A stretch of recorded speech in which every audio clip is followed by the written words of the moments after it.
we have decided to put our traveler forward of the Dodger. So because of that, we're also running the main sheet back to cabin top winches underneath the Dodger, along with all of our reefing points. We'll be able to reef in our pajamas, which is the whole goal. Yeah. Woo, toasty. If you grind it first, then you have to remark it. Little fun tip there that I have learned the hard way. That's 74 holes that will never leak because they don't perforate the exterior of the boat. So theoretically, nothing should leak. Good morning, everybody. Today, I'm gonna be working forward of the Dodger because we have decided to put our traveler forward of the Dodger. There's some pros and cons to doing that. We used to have our main sheet at the end of the boom, which was in the cockpit, and that worked great because from the cockpit it was very easy to control. It's a very simple system. However, since we built the Dodger, having a main sheet come down into the cockpit is completely impractical because it would hit the sides of the Dodger and it would just be in the way and a mess.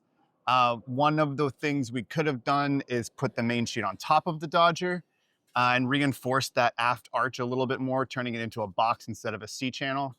And that would have put the main sheet up on the Dodger, but then we'd lose a whole row of solar, which is about 50 to 60 watts. That's one reason. The second reason is putting the traveler on top of the Dodger is a nightmare because then we'd have to run the control lines down inside of the Dodger and somehow make those waterproof. And that would have been really tricky.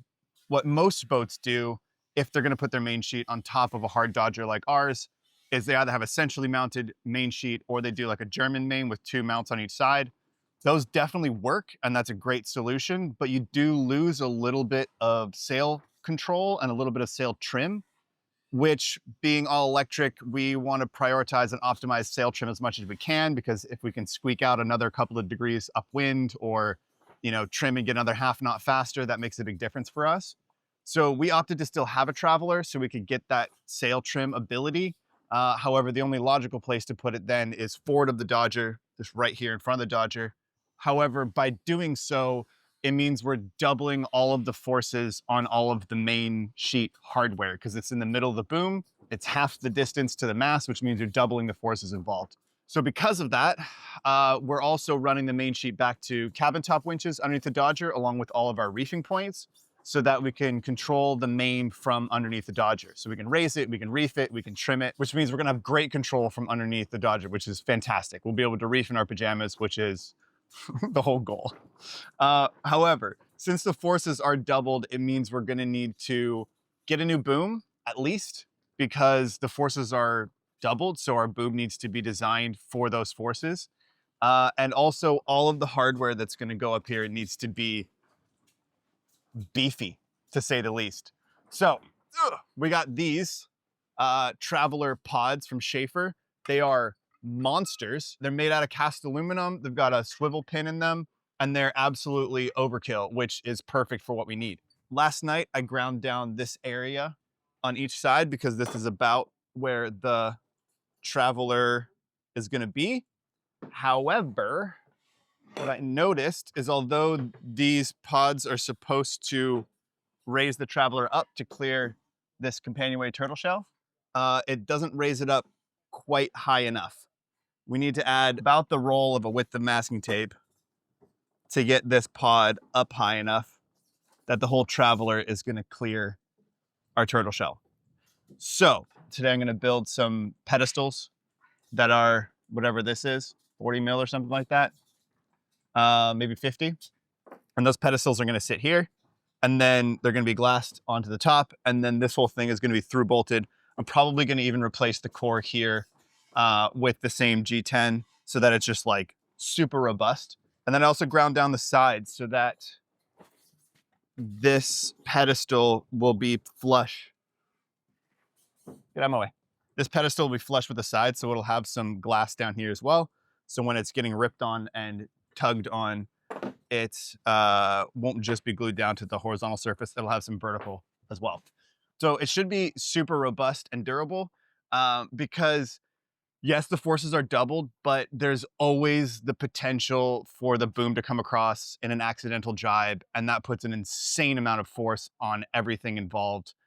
In 10 years, we've never done an accidental jibe. We're usually very careful when we jibe by pulling the main sheet in, turning through the wind, letting it back out again. And so we've never had that issue. And then when we're running downwind in big seas, we actually have a whole boom preventer that we clip on the end of the boom and it runs forward and then back to the cockpit so that the boom can't come across accidentally. However, there's still a chance of that to happen. Either someone new is at the helm or the wind shifts dramatically or we're sailing through a fjord and we get backwinded, whatever it is. It can happen. And when that happens, an insane amount of force because the whole boom comes across and goes smashing across the other side. So the whole system is going to be crazy beefy and crazy overbuilt and crazy bulletproof. And it starts with building those pedestals because we have to get that done before we can finish fairing and priming and prepping the deck for paint. The pedestals I'm going to be building out of these sheets of 10 mil G10.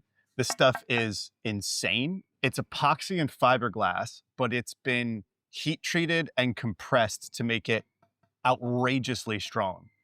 You can actually drill and tap this, and as long as you're not using the loads pulling straight out, if the loads are in shear, you can just tap this and bolt it for deck hardware. So for winches, clutches, deck organizers like these that we're gonna use to run the lines back to the cockpit, we're gonna replace the core of the sailboat with G10 instead.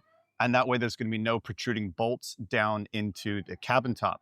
However, for the Traveler, because the forces are going to be pulling out and in shear, I'm still going to make the pedestals out of G10, but they are going to be through bolted to make it just that much stronger.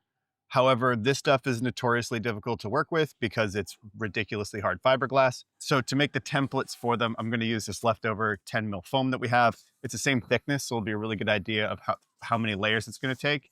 And it's very easy to shape. So I can glue all this together, slice it all down, make a template for what the G10 mold needs to be, and then I can work on those pedestals after, and then I'll have a really good idea of what they need to be.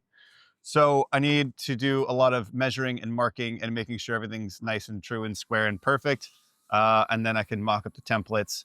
Then I can make the pedestals out of G10. They're going to need to be epoxied together first, and then start getting to work on the actual deck.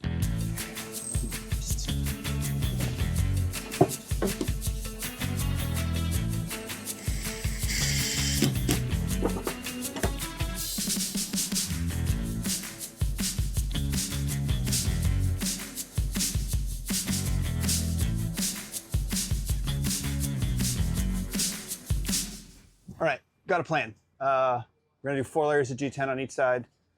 3 is just a little bit too tight. I'm gonna make it exactly the same size as the base of the pedestals and then measure mark that and then cut the core out, replace the core with G10. All right,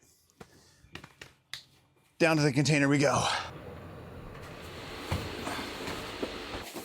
You guys know I've been drinking AG1 forever because we live in a container and we camp every day, making sure that we get enough nutrition and vitamins throughout the week is difficult because we basically cook everything in a microwave and we only have 1 refrigerator. This is why we like working with companies like AG1. We actually pay for our own subscription to this and we have for over a year. However, we asked them to send us a new scoop and they sent us all of this. That's awesome. So yeah, we're excited to try out their new formula and continue staying on top of our daily nutrients. And if you want to as well, we'll leave a promo link in the description. So if you want to try it out, you can get a good deal too. So I'm going to dump one of these in some cold water because it's starting to get really hot out here and start my day.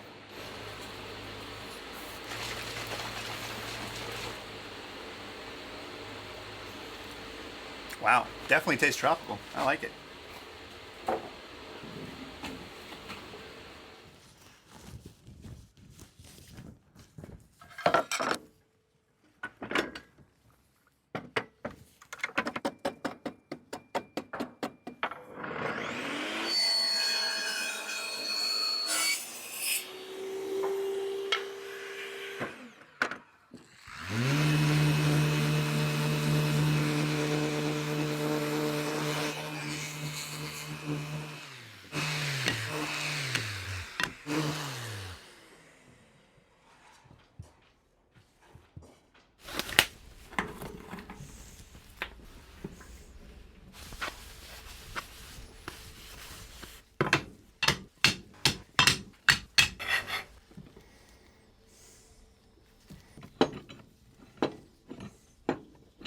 All right, so here's the plan. I've got all 8 plates of G10 cut out, and I sanded down both sides and acetone them so that it exposed a little bit of the fibers. And now I'm gonna epoxy 4 of them together, and then not epoxy, and then epoxy the other 4 together. Clamp the absolute heck out of it, and hopefully, when it cures, we'll have like really good solid chunks that I can then machine down into the final shapes. So I got a bit of epoxying to do.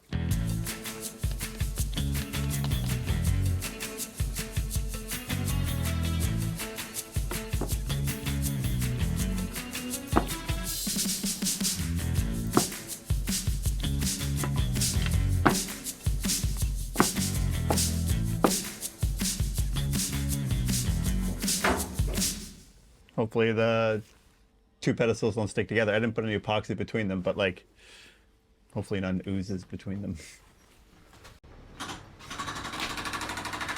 Made a little oven to bake the epoxy. It's one thing people never talk about, even with less systems. Heating it up makes it cure much better than just leaving it alone. So,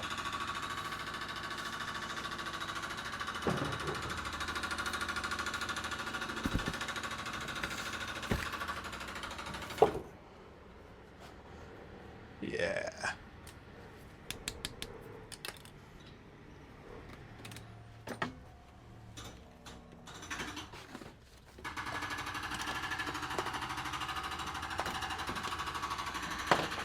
Woo, toasty.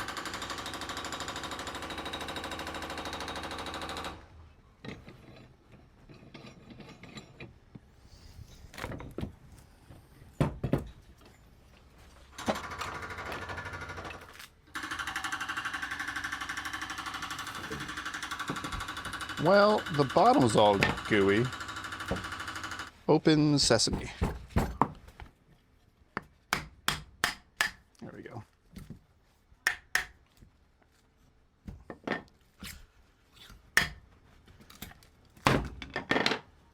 All right. Nice. It's heavy, man. So now I have to take these back up to the boat, measure, mark, and work them down into something that's the right shape. Probably more grinding, cutting, fun.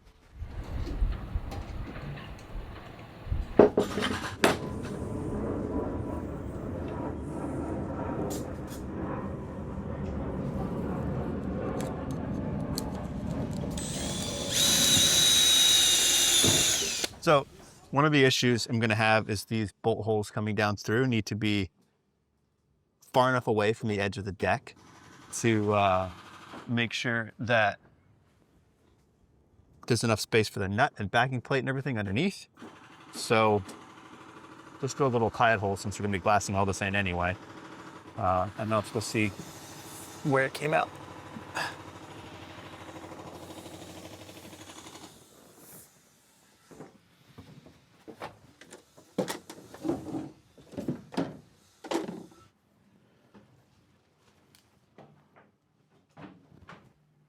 There it is.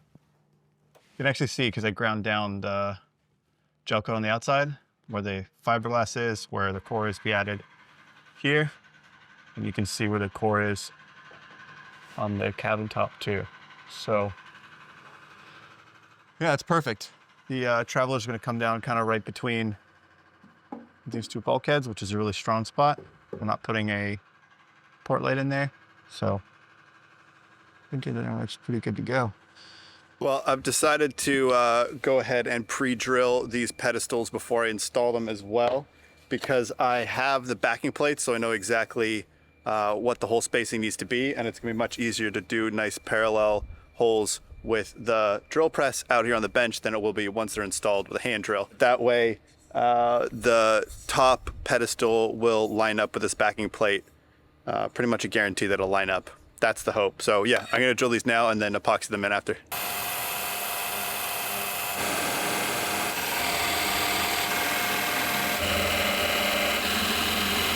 Moment of truth, if I can take this off the front and stick it on the back, and if it still lines up, then we know we have achieved parallelity. Yes. Perfect.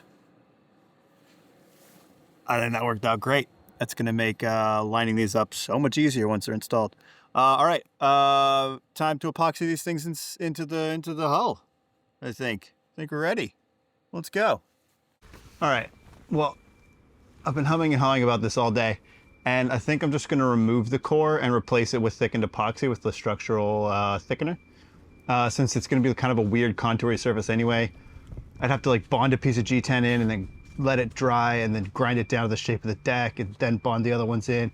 So it'd be like a multi-day process where if I just remove the core, replace it with epoxy, set the new pedestal down on top and epoxy all around it, then I can let that cure and tomorrow I can glass it. So it's not gonna make much difference because the epoxy's way overkill strength anyway. And so there's still not gonna be any like compression going on there when I tighten up the bolts. So yeah, I think it'll be fine. So what I did was marked out the perimeter of where the pedestal is going to be, and then I'm going to cut just a little bit inside of that so that there's still like some original deck for the pedestal to sit on, and then the inside I'll just squish full of epoxy and replace the core on the perimeter of that as well. So yeah, it'll be super strong. Yeah, gotta cut the core out, grind it out, clean it up, and then we can epoxy the pedestal.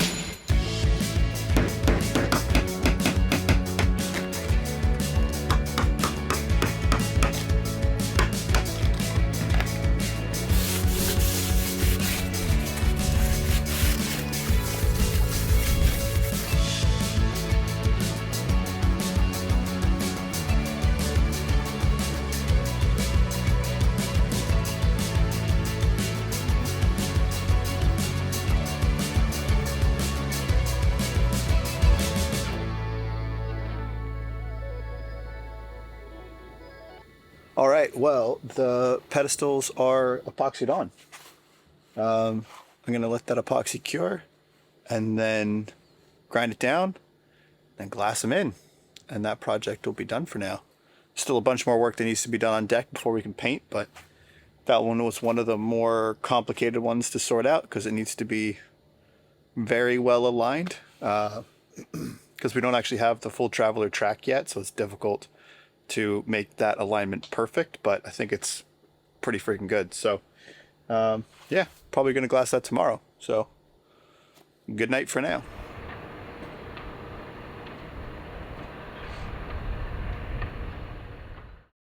All right, so I spent the last few days putting all of these G10 base plates in. We've got the ones in for the Traveler in front of me. We've got the ones in for the handrails on each side. And yesterday afternoon, I finished doing the ones under the Dodger for the clutches and the winches. So the last ones that need to be installed are for our deck organizers.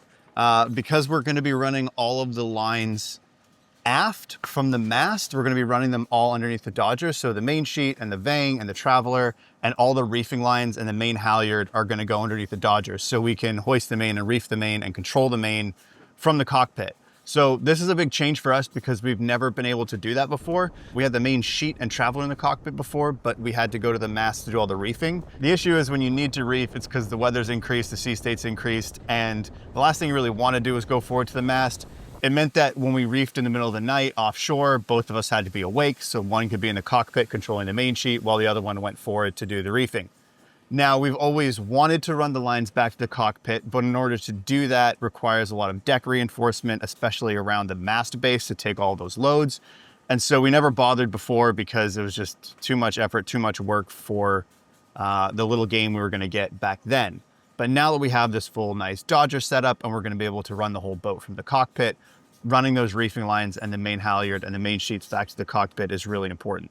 So we've got these massively chunky deck organizers from Schaefer. They've got aluminum sheaves in them. There's no ball bearings, but they do have like a bushing in them. So they're really, really bomb proof. Stainless plates, aluminum top. We've got 3 blocks stacked on top of each other. So 6 lines total.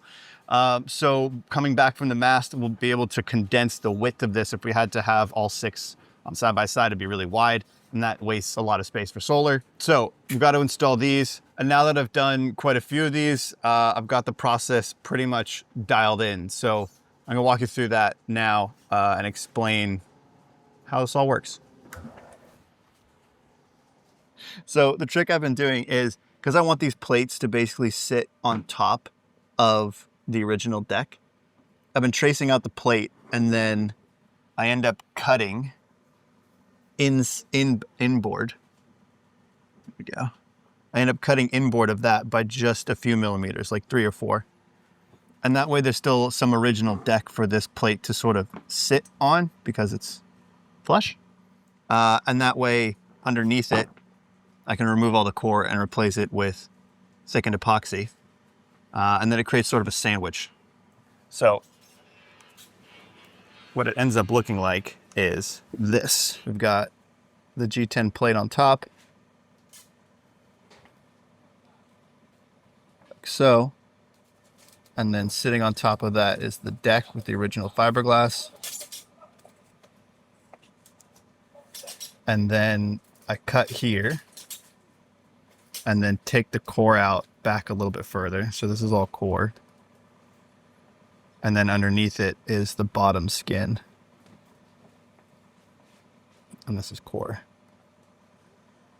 And then this all gets replaced with epoxy. So it's got a little bit of a sandwich going on. The epoxy kind of comes underneath this original skin. And then over top of that, we lay up all the fiberglass. 3 or 4 layers of glass go over top. So it's super sandwiched in there, and it's gonna create a really strong bond. And then when we go to install the hardware, we can drill a hole here. And then we have some epoxy down here to finish that hole before it hits that bottom skin. And then we can thread and tap this so that when the hardware gets installed, the bolt comes down and protrudes through the bottom of the G10 just a little bit, but not all the way till it hits the inside skin of the deck. And that's super watertight and super waterproof. So that's the plan. That's the system we've come up with. I think it's gonna work pretty well. As long as the forces are shear, getting pulled across the bolt, then it's fine to do this technique. And if you're getting pulled up and out, then we've been told not so much. And that's why the Traveler pedestals back there are still gonna be through bolted, but then we're gonna put those little epoxy caps on the bottom to hold the nuts in place and make sure that they are leak proof as well. So now I've got both sides marked, and all I need to do is cut them out. Also, this may seem obvious, but it took me like 3 tries to figure this out. Now that I've marked them, I cut out the skin first, then grind the perimeter down to glass so I can glass it. Because if you grind it first, then you have to remark it. And all this time that I've spent marking out the whole deck gets wasted. So, little fun tip there that I have learned the hard way.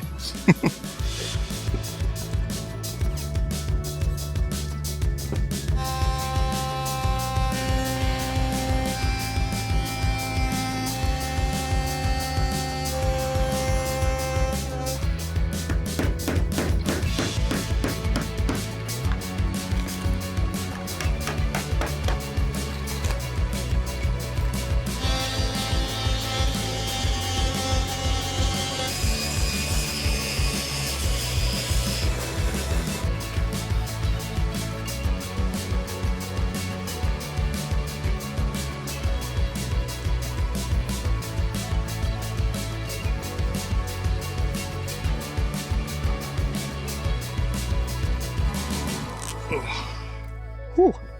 It's warm in there. All right, this is the last one. Starboard side pedestal for the deck organizer is now epoxied in. So once that one cures, then we can sand everything up, smooth it out, and then glass it all into place. Got like 1, 2, 3, 4, 5, 6, 7, 8, 9, 10, 11, 12, 13, 14 little pedestals to glass in. So that's still gonna take a whole day. But I did the math on this, and I'm pretty sure, if I have the number correct, by doing this, by making these little pedestals and by not through bolting the stuff that doesn't need to be through bolted, we're saving 74 holes in our deck. So that's 74 holes that will never leak because they don't perforate the exterior of the boat. So that's really cool. And then everything along the side deck where we can cover the bolts that have been through bolted, like the Genoa tracks, the jib tracks, the stanchions, those are all capped off as well. So technically we don't have any hull perforations in the cabin top at all. Everything is sealed. So theoretically, nothing should leak. Now, there is one more project we need to take care of before we can start prepping to paint the deck, and that is installing port lights and hatches. But that's gonna come next week, hopefully, because those are in the mail. They should get here soon. And then we are gonna be cutting some holes in the boat, but we kind of need those for light and ventilation. So we're still gonna have a few holes in the deck, but we're gonna minimize as many as we can, and we're gonna seal up the ones that we do have as best we can so that the boat just never leaks, because leaks suck. So I'm gonna let this dry, sand it down, and then glass it up, and we'll see you guys next week. Cheers.